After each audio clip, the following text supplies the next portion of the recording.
Henri the painter was not French and his name was not Henri. Also, he was not really a painter. Henri had so steeped himself in stories of the left bank in Paris that he lived there, although he had never been there. Feverishly, he followed in periodicals the Dadaist movement and schisms, the strangely feminine jealousies and religiousness, the obscurantism and the forming and breaking schools. Regularly, he revolted against outworn techniques and materials. One season, he threw out perspective. Another year, he abandoned red, even as the mother of purple. Finally, he gave up paint entirely. It is not known whether Henri was a good painter or not, for that he threw himself so violently into movements that he had very little time left for painting of any kind. About his painting there is some question. You couldn't judge very much from his productions in different colored chicken feathers and nutshells. But as a boat builder he was superb. Henri was a wonderful craftsman. He had lived in a tent years ago when he started his boat, and until galley and cabin were complete enough to move into. But once he was housed to dry, he had taken his time on a boat. The boat was sculpted rather than built. It was 35 feet long, and its lines were in a constant state of flux. For a while it had a clipped bow and a fantail like a destroyer. Another time it had looked vaguely like a caravel. Since Henri had no money, it sometimes took him months to find a plank or a piece of iron or a dozen brass screws. That was the way he wanted it, for Henri never wanted to finish his boat. It sat among the pine trees on a lot Henri rented for $5 a year. This paid the taxes and satisfied the owner. The boat rested in a cradle on concrete foundations. A rope ladder hung over the side except for when Henri was at home. Then he pulled up the rope ladder and only put it down when guests arrived. His little cabin had a wide padded seat that ran around three sides of the room. On this he slept, and on this his guests sat. A table folded down when it was needed, and a brass lamp hung from the ceiling. His galley was a marvel of compactness, but every item in it had been the result of months of thought and work. Henri was swarthy and morose. He wore a beret long after other people abandoned them. He smoked a calabash pipe, and his dark hair fell upon his face. Henri had many friends whom he loosely classified as those that could feed him and those whom he had to feed. His boat had no name. Henri said he would name it when it was finished. Henri had been living in and building his boat for 10 years. During that time he had been married twice and had promoted a number of semi-permanent liaisons. And all of these young women had left him for the same reason.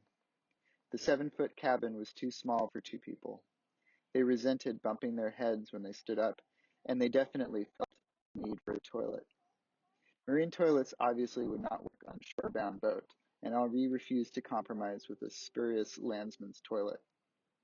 He and his friends of the moment had to stroll away among the pines, and one after another his loves left him. Just after the girl he'd called Alice left him, a very curious thing happened to Henri.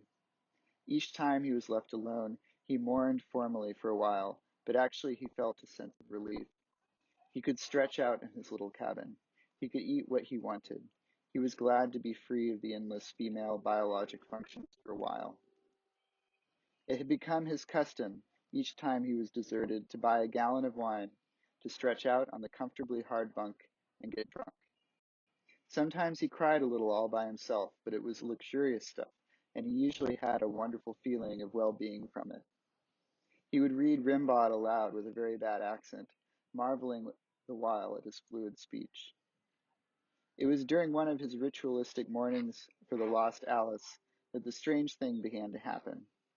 It was night, and his lamp was burning, and he had just barely begun to get drunk when suddenly he knew he was no longer alone. He let his eye wander cautiously up across the cabin, and there on the other side sat a devilish young man, a dark, handsome young man. His eyes gleamed with cleverness and spirit and energy, and his teeth flashed.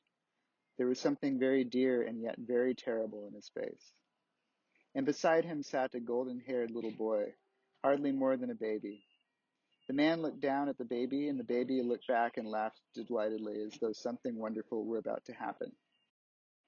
Then the man looked over at Henri and smiled, and he glanced back at the baby. From his upper left pocket, he took an old-fashioned straight-edge razor. He opened it and indicated the child with a gesture of his head. He put a hand among the curls, and the baby laughed gleefully, and then the man tilted the chin and cut the baby's throat, and the baby went right on laughing. But Henri was howling with terror. It took him a long time to realize that neither the man nor baby was still there. Henri, when his shaking had subsided a little, rushed out of his cabin, leapt over the side of the boat, and hurried away down through the hill through the pines. He walked for several hours, and at last he walked down to Cannery Row. Doc was in the basement working on cats when Henri burst in. Doc went on working while Henri told about it, and when it was over, Doc looked at him to see how much actual fear and how much theater there was there, and it was mostly fear. Is it a ghost, do you think? Henri demanded. Is it some reflection of something that has happened, or is some Freudian horror out of me, or am I completely nuts? I saw it, I tell you. It happened right in front of me, as plainly as I see you. I don't know, said Doc. Well, will you come up with me and see if it comes back?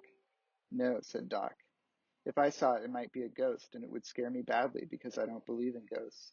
And if you saw it again, it wouldn't be a hallucination, and you would be frightened. But what am I to do? Henri asked. If I see it again, I'll know what's going to happen, and I'm sure I'll die. You see, he doesn't look like a murderer. He looks nice, and the kid looks nice, and neither of them give a damn. But he cut the baby's throat. I saw it. I don't know, said Doc. I'm not a psychiatrist or a witch hunter, and I'm not going to start now. A girl's voice called into the basement. Hi, Doc. Can I come in? Come along, said Doc. She was a rather pretty and very alert girl. Doc introduced her to Henri. He's got a problem, said Doc.